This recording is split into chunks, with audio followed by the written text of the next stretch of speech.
김정은 동지께서는 만만한 자신심에 넘쳐있는 여성 특전대원들의 훈련 모습도 기쁨 속에 보아주시면서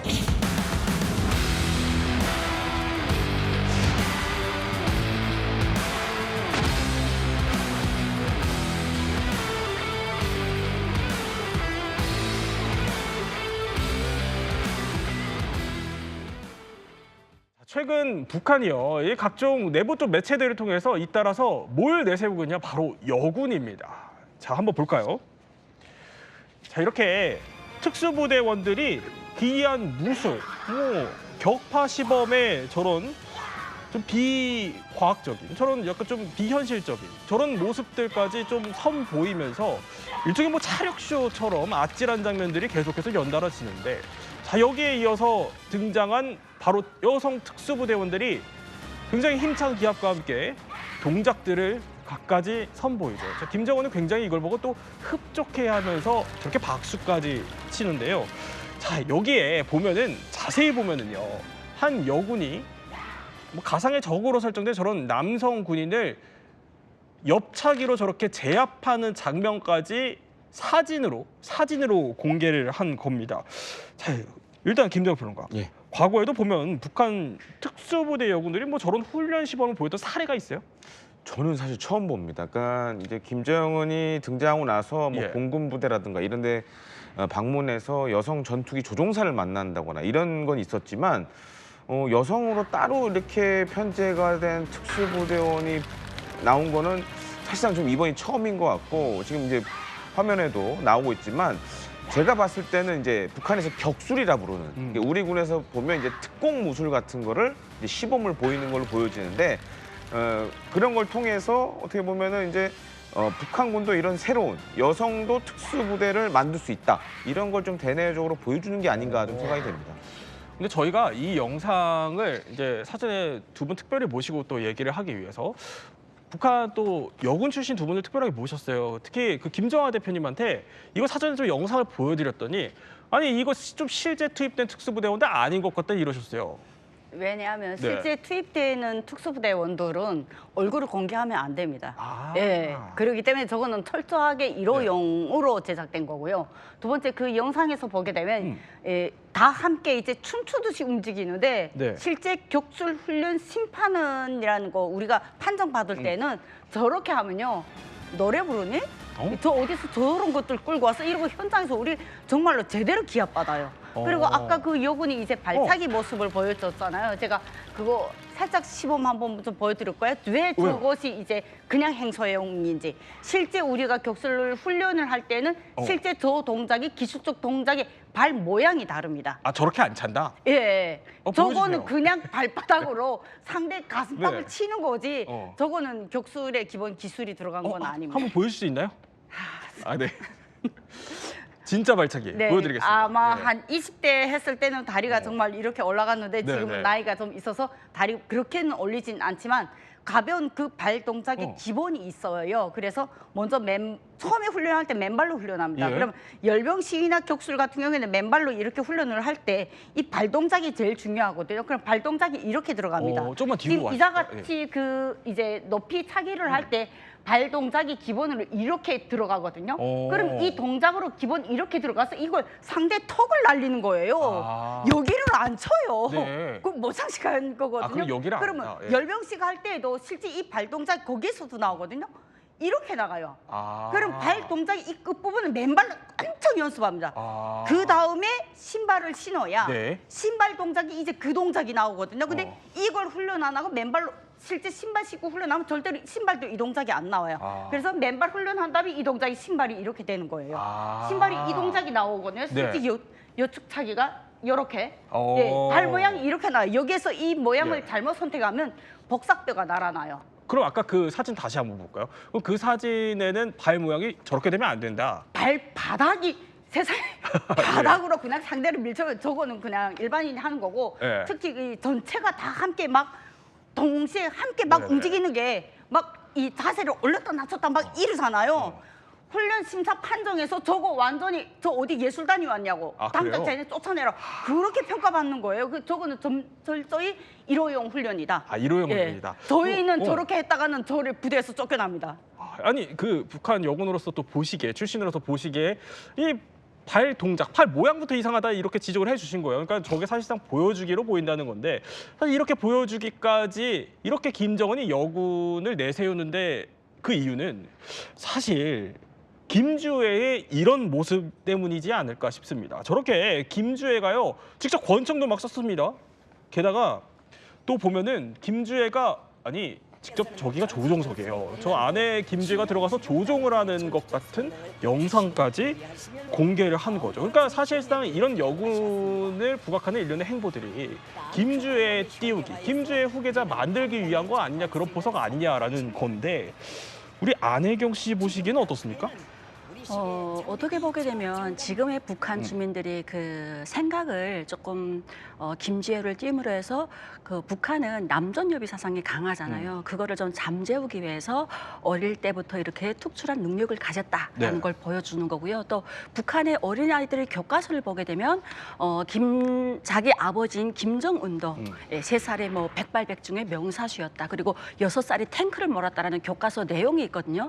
그런 거를 지금 그대로 본받아서 김주애에게 보여주기식의 세뇌 교육을 시키는 것 같습니다. 아니 근데 하나 더 여쭤보면은 지금 북한 여군들도 저 영상을 아마 봤겠죠? 네. 조선중앙TV를 보니까 그럼 북한 여군들은 김주애 총 쏘는 거 보고 무슨 생각할까요?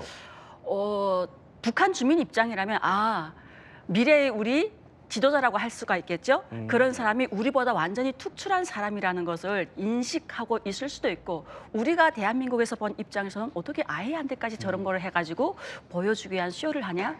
굽하긴 굽했구나. 라는 모습을 보여준다라고 할 수가 있겠습니다. 솔직히 김주애가 저렇게 하는 거는 김주애는 북한 안에서도 이제 모든 인터넷이 철저하게 다 막힌 그 속에서 인터넷을 자유롭게 하고 게임을 자유롭게 하는 유일한 사춘기 여성 아이예요. 그러면 요즘 게임하는 애들 게임의 대체로 사격 이런 게 많잖아요. 네네. 게임의 문제를 실전으로 끌고 와서 연습을 하는 것까지도 왕의 딸이니까 가능하지 않냐 이렇게 표현할 수도 이렇게 있겠죠. 비판적인 시각까지 주셨는데 자 이제 두 분 얘기를 집중적으로 우리 김대영 평론가님과 함께 얘기를 나눠보도록 하죠. 자 일단 두 분이 북한 여군 출신이라고 하셨으니까 궁금할 것 같아요 시청자분들이. 일단 김정하 대표님부터 여쭤볼게요. 어디서 근무하셨어요?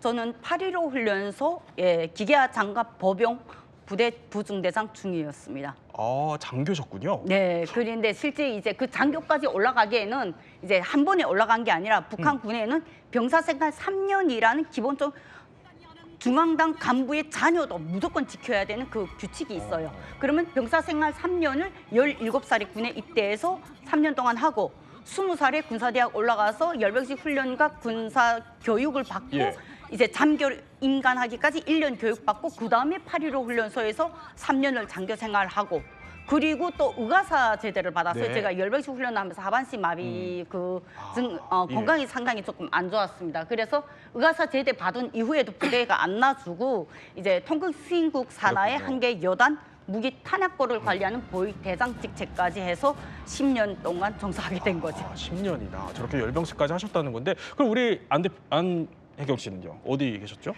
저는 2군단 32 경보여단에서 간호중대 사관장으로 근무를 했습니다. 그래서 8년 4개월을 군복무했습니다. 그랬군요. 근데 여기서 핵배낭과 관련된 일을 하셨다고.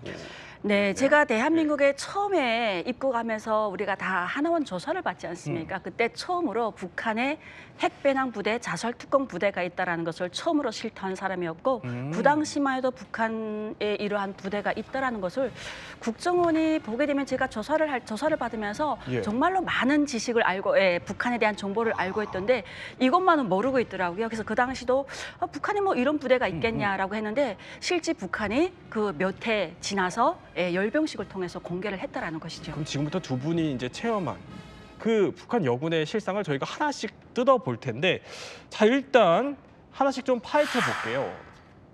북한 여군의 실체. 일단 김대영 평론가.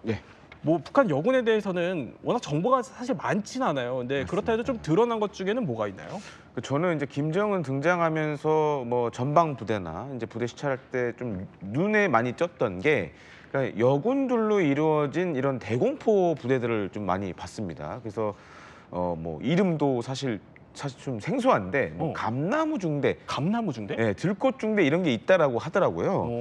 그리고 또 한 가지로 이제 여군들이 대부분 담당했던 게 이제 대공포 운용을 많이 하고 있고 그 중에서도 이제 14.5mm 사연장 고사기관총 아마 이제 장성택 숙청할 때 이걸로 제거당했다는 얘기 많았거든요. 그러니까 그 정도로 이제 이게 어떻게 보면 북한군의 대공포의 가장 기본이 되는 그런 무기 체계라고 할 수 있는데 이거를 사실 여군들이 많이 운용한 걸로도 알려져 있고 또 한 가지로는 이제 김정은이 예를 들어 공군기지 가면 주로 많이 만났던 게 여군 조종사들.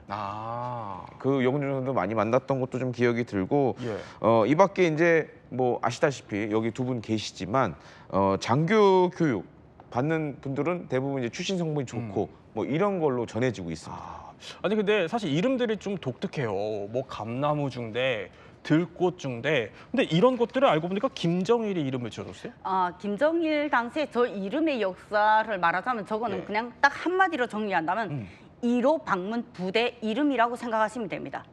네, 그게 뭐- 김일성이나 김정일이가 방문하는 그 부대 이름을 원래 군부대 명칭은 8.15 훈련소 2군단 707 이렇게 앞에 다 숫자 군부대 번호 숫자가 다 들어가요. 네네. 근데 그것이 이제 공개가 되면 그 부대의 위치나 이런 게 나가니까 부대 이름을 이제 달아준 게 감나무가 많다고 해서 감나무 중대, 들꽃이 많다고 해서 들꽃 중대 그 이름이고 그래요? 네네. 실제 병정은 엄연하게 거사총하고 법영이 있습니다. 근데 법영은 예전에는 없었는데 법영이 1992년 당시부터 여성 법영 대대를 김정일 지시로 확장을 했어요.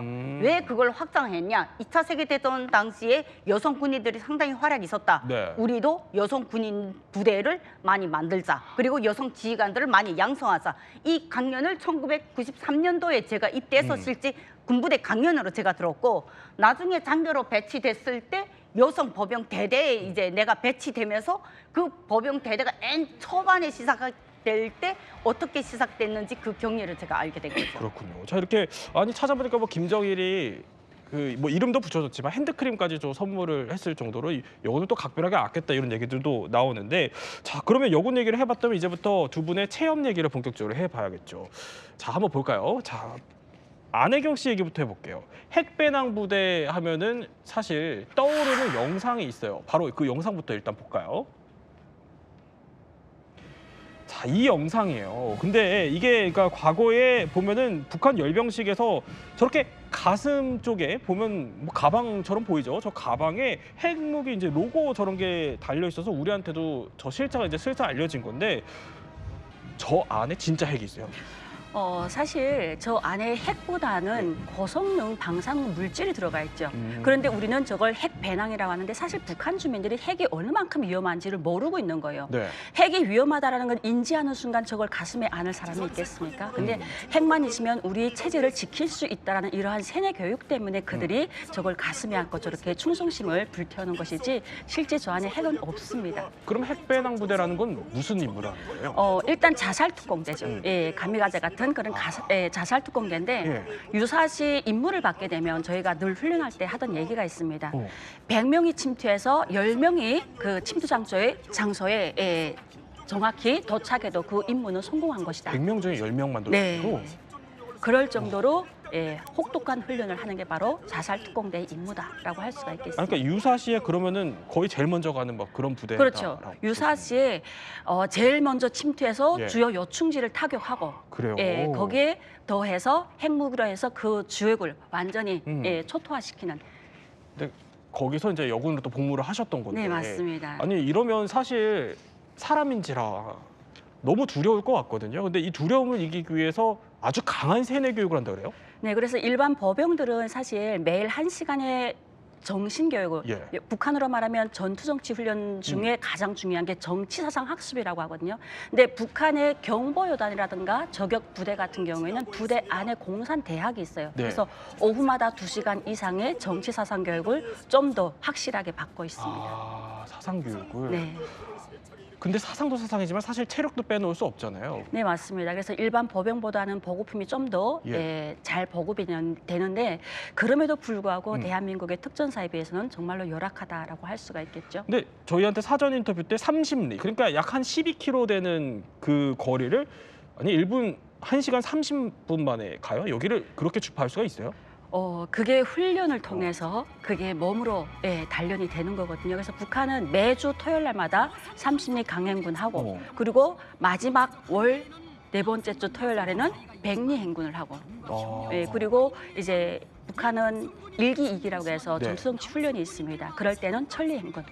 그래서 끊임없이 훈련을 통해서 자기 몸을 단련하는 것이죠. 그렇군요. 아니 해보셨잖아요. 네, 맞습니다. 너무 완전 힘들 것 군장해가지고 너무 힘들죠. 그런데 그 힘듦을 버텨내야만 북한의 특전사가 또 해야 되는 게 있거든요. 저희는 뭐 군복무, 뭐 국가를 위해서 하는 것도 있지만 더 나아가서 우리가 달성해야 될 목표가 있습니다. 바로 네. 입당이라는 거거든요. 아. 그래서 그런 모든 훈련의 점수에 따라서 나중에 이제 우리가 전역할 때 입당을 할 수 있기 때문에 네. 힘듦도 버텨내면서 그러면 그 노동당 입당하는 그 것만 바라보고 그렇게 혹독한 훈련을 견디는 거예요? 그렇죠. 그게 훈련 그 자체가 충성심이기 때문에. 그러면 사실 이제 김정하 대표님 훈련 얘기도 한번 들어봐야 될 것 같은데 아니 사람의 그 장기가 있는 위치를 군대 가서 배우셨더래요. 예, 제가 병사 때 제일 먼저 입대한 곳이 예. 이제 영웅분대라는 그 훈련을 받는 곳이었는데 해안 경비대 안에서도 이제 국경으로 침투해 들어오는 국경 해안이나 여기 일선에서 저기 바로 침투해 들어오면 그 자리에서 대응을 해야 되니까 네네. 각 중대마다 한 개의 영웅분대를 만들어서 따로 훈련시킵니다. 그래서 중대가 훈련할 때 우리 분대는 별도로 따로 성전에서 이제 성전이 이제 바닷가 그 소나무 숲을 말하거든요. 거기에서 이제 별도로 우리가 단독으로 훈련할 때 사람 장기를 제가 거기서 배울 줄은 몰랐어요. 그래서 학교에서 원래 이제 전혀 못 배웠는데 내가 간호사도 아니고 의사도 아닌데 내가 왜 장기 위치를 배워야 되나 이랬는데 그때 우리 부분대장이 저한테 이런 말을 했어요. 여성은 남성보다 힘이 약하다. 그러니까 침투하는 적이 대체로 남성이기 때문에 우리는 그걸 제압을 하려면 여성으로서 힘으로 하는 게 아니라 여성의 격술은 힘으로 하는 게 아니라 절대적으로 기술과 급소를 노려야 된다. 그래서 상대 급소를 치려면 장기를 언제, 아침, 점심, 저녁 그 시기와 그 시각에 따라서 치는 급소가 다른 그거를 그때 배운 거죠. 그러니까 여군 장교들한테 더 그런 훈련을 집중적으로 하나 보죠. 그때 장교 때가 배운 게 아니라 병사 때 배운 병사 거예요. 때. 예, 그래서 이게 각 부대마다의 한 개 분대씩 이제 출신 성분이 좋은 사람들만, 그래요? 체격이 좋은 사람들만 할 수 있는 기본적인 능력이 되는 사람들만 별도로 따로 이제 같은 한 개 중대 안에서도 한 개 분대를 따로 이렇게 그렇게 세대 훈련을 시키는 거예요. 이게 후계자를 계속 만들어 놓고 제대되라 이거였거든요. 그래서 저는 그때 당시 이제 부중대장 후계자로 임명됐는데 부중대장이 공중, 삼중 회전 돌입을 하면서 격파를 하는 특기 동작이에요. 나보고 그거 하라는 거예요. 난 죽어도 안 한다. 그래서 내가 이제 담당했던 게 외측 발차기. 아까 재현에 보였던 그게 그렇군요. 내가 병사 때부터 그 전공이어서 그 발목 돌리는 그것만 엄청 배웠던 거죠. 그런 이런 비하인드 스토리를 갖고 계시는데 사실 훈련 얘기하면은 굉장히 또 위험한 훈련들을 많이 했다 이런 생각이 들어요. 특히 이런 위험한 훈련들은 머릿속에 굉장히 많이 남을 것 같은데 우리 안혜경 씨 같은 경우는 300m가 넘는 높이에 산에서 떨어지는 훈련이 있었어요. 네, 그게 바로 착취 훈련이라고 해서 고공 강화 훈련이거든요. 예. 근데 그거를 그 낙하산을 맨 상태에서 고공 강화를 하다 보니까 그 산줄에 걸려서 이렇게요? 떨어지는 속도가 네, 맞습니다. 저렇게 됐을 때 떨어지는 속도가 사람이 무게에 반비례하기 때문에 무게가 많이 나갈수록 빨리 떨어지거든요. 근데 그거를 아무런 장치 없이 그냥 떨어지라고 하게 되면 너무나도 위험한데 그럼에도 불구하고 그 훈련 모두 하나하나가 충성심하고 연결되기 때문에 해야만 했다라는 거죠. 근데 낙하산 줄이 꼬일 뻔했다 이런 건 무슨 얘기예요? 네, 그러니까 이게 우리가 그 공장에서 나오는 산은 규정 딱 다 검수 받아가지고 나오잖아요. 근데 북한은 이게 모든 게 열악하다 보니까 산이 작은데 대대가 훈련을 해야 돼요. 그러면 그 한 개 조가 그 산 배낭을 메고 올라가서 타고 나오게 되면 그 배낭을 자체적으로 군인들이 수산 작업을 하는 거예요. 군인들이 그거를 접어가지고 다시 배낭에 넣어가지고 하다 보게 되면 그 접는 그 과정을 배우긴 하지만 그게 약간의 오차가 생기게 되면 그 산줄이 꼬이는 거예요. 그럼 위에서 떨어질 때 산줄이 돌아가면서 미처 풀리지 못한 상태에서 땅에 떨어지게 되면 그야말로 참사가 일어나는 거죠. 아니 그럼 저 떨어질 때마다 너무 무서울 것 같은데요? 너무나도 무서워요. 예, 그런데 그럼에도 불구하고 내가 이걸 버티지 못하면 그러니까 정신력의 싸움이었던 것 같아요. 근데 우리 김정하 대표님 아까 잠깐 언급해 주셨지만 열병식 이 훈련을 하다가 하반신 마비가 될 뻔했다. 이건 무슨 얘기예요? 아, 실제 하반신 마비 됐댔어요. 예, 그것도 이제 20살 때 군사대학 올라가서 제일 예. 처음 훈련할 때는 이제 계속 튕기는 동작을 반복을 하는데 이게 아침 난 눈 떠서부터 밤 10시까지 시키거든요. 그러니까 먹은 아니, 음식을 다 토해요. 그럼 몇 시간을 하는 거예요? 예, 그냥 만족할 때까지 이제 지휘관이 만족할 때까지 예. 일단 이제 재워야 된다는 그거 외에는 무조건 다 시켜요. 식사 전, 식사 후 그 동작 제대로 못하면 밥 먹으러 가서도 밥을 앞에다 놓고도 네네. 1시간, 2시간 계속 돌리거든요. 음. 근데 그 첫 타격을 제가 처음에는 쇼크가 왔어요. 영양실조로. 거기서 겨우 살아났는데 열병식 훈련 결국 이제 3개월 만에 내가 이제 다리가 이제 마비가 오기 시작했고 그 마비로 3개월 동안 실제 이제 대소변 다 받아내면서 기다가 이제 다시 일어났지만 부대 배치돼서 네. 또 다시 재탕 오면서 제가 자살 시도까지 넘어갔던 아유. 사건이 열병식 훈련의 저의 끔찍한 기억입니다. 네, 이렇게 또 굉장히 힘든 시간을 보내셨다라고 설명을 해주셨는데 김대호 평론가, 예. 이런 훈련들을 군사 전문가로서 보시기엔 어떻게 보세요? 듣는 저도 사실 놀라는 경우가 많은데 예. 그렇습니다. 이게 어찌됐든 군이라면 일정 수준의 체력을 갖춰야 되는 건 맞지만 예. 그 이상을 너무 요구를 하는 것 같아요. 그러다 보니까 이제 저도 아시는 이제 탈북자분 중에 뭐 특수부대에 있던 분들 얘기를 들어보면 지금 앞서도 우리가 봤지만 저렇게 격술하다가 다치는 경우도 굉장히 많고 또 한 가지는 아까 낙하산 훈련도 얘기해 주셨는데 보니까 예비 낙하산 없이 그냥 주 낙하산 하나로만 하시는 것 같아요. 네. 그리고 우리 군 같은 경우에는 각 부대마다 이 낙하산을 정비하시는 분들이 또 따로 있습니다. 그 전문가 수준의 낙하산 정비하시는 분들이 있는데 그런 것도 체계가 안 갖추는 걸 보면 어쩌면 전투보다 비전투 손실이 더 많을 수도 있는 그런 상황이 아닌가 좀 생각이 듭니다. 네, 또 우리가 생생한 또 경험담을 들려주고 계시지만 시청자분들을 위해서 또 표현 수위는 좀 자제를 해주시면 감사하겠습니다. 자, 그런데 아니 청와대 모형을 만들어서 훈련했다. 이건 무슨 얘기예요? 그러니까 저희가 2군단 32 예. 경보여단의 훈련장이 예전에 제가 대한민국에 오니까 유명하더라고요. 네. 목란꽃 중대라고 해서 오. 여성 정찰의 중대가 예. 있었습니다. 근데 이것이 어떻게 정보가 새면서 유출되면서 그 부대를 해산하면서 그 위치에 저희가 들어갔거든요. 네네. 그래서 청와대랑 똑같은 모형이 있었고 이렇게? 네, 똑같은 모형입니다. 그리고 저 양쪽 산을 기준으로 해서 저희가 강화 훈련을 많이 했습니다. 양쪽 산? 예, 그 청와대를 중심으로 해서 우리가 보게 되면 산이 있잖아요. 네네. 예, 그 주변에 산에다가 산줄을 걸어놓고 거기서 착지 훈련을. 그래서 직접 착지해서 침투까지 해서 얼마라는 그 시간을 정해주거든요. 그래요. 그렇게 시간을 정해서 본대 가상 건물에 뭐 산까지 있다는 건데 우리 여군 같은 경우는 뭐 저런 비슷한 훈련이 있어요? 저런 훈련도 있을 수 있고 예. 또 한 가지로는 우리 군에 보면은 정예 대테러 부대들이 있습니다. 저는 실제로 봤는데 아마 많은 분들 기억하실 겁니다. 2001년에 9.11 테러 있었죠. 그러고 나서 우리나라도 이제 테러가 비상이 나니까 네. 당시에 제가 이제 취재를 갔었는데 그 우리나라의 대표적인 대테러 부대 어느 부대라고 말씀을 제가 못 드리고 거기 여군분이 스튜어디스 복장을 하고 사격을 하는 걸 제가 실제로 봤어요. 근데 이제 이 얼굴이 알려지면 안 되니까 두건을 쓰고 사격을 하는데 정말 이 사람의 핵심적인 부분 이런 부분을 정말 정밀하게 사격하는 거를 권총으로 사격하는 걸 실제로 본 적도 있고 그다음에 이제 수방사에 보면은 또 여군으로만 구성된 특수부대도 있습니다. 그래서 이제 시가전이나 이런 데 좀 특화된 그런 임무들을 맡고 또 진행하는 걸로 이렇게 전해져 있습니다. 북한 여군 얘기를 조금 더 해보면 사실 뭐 김주에 띄우기 위해서 지금 북한 여군도 같이 이렇게 부각하고 있지만 그 현실은 솔직히 만만치 않다 이런 얘기가 많이 들려요. 특히 김정환 대표님.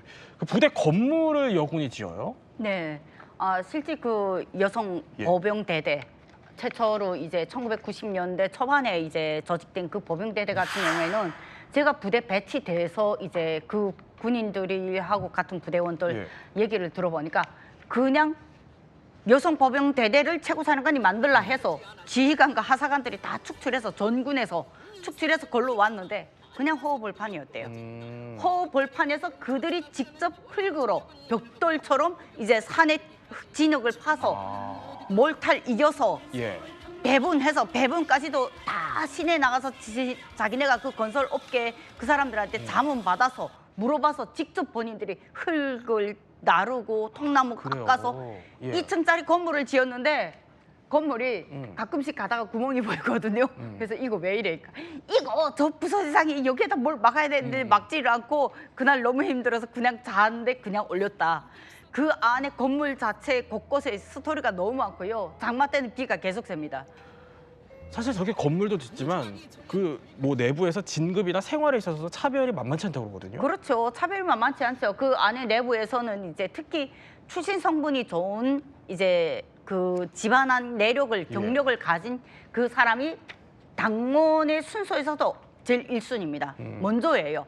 아무리 이 사람이 군생활 너무 잘했다 해도 서류가 올라가는데 출신 성분이 문제 있다. 그러면 출신 성분이 좋은 사람의 인사권이 먼저 올라가고 거기에서 먼저 입당이 되면서 분대장에서 부서대장, 사관장 예 이런 순위가 올라가거든요. 그러니까 이제 출신 성분이 조금이라도 좀 안 좋았던 사람들 아무리 열심을 해도 그 안에서 이제 비가 나는 경우도 그렇군요. 많고 거기에서 예. 결국 이제 버벅이 이루어지는 경우도 많았죠. 그렇게까지. 아니 그러면 김 대표랑가 쭉 들어보니까 드는 생각은 뭐 김주애를 띄우기 위해서 여성을 강조하고 있지만 정작 그 북한 여군의 내부 실상은 그렇지 않다는 생각이 드네요.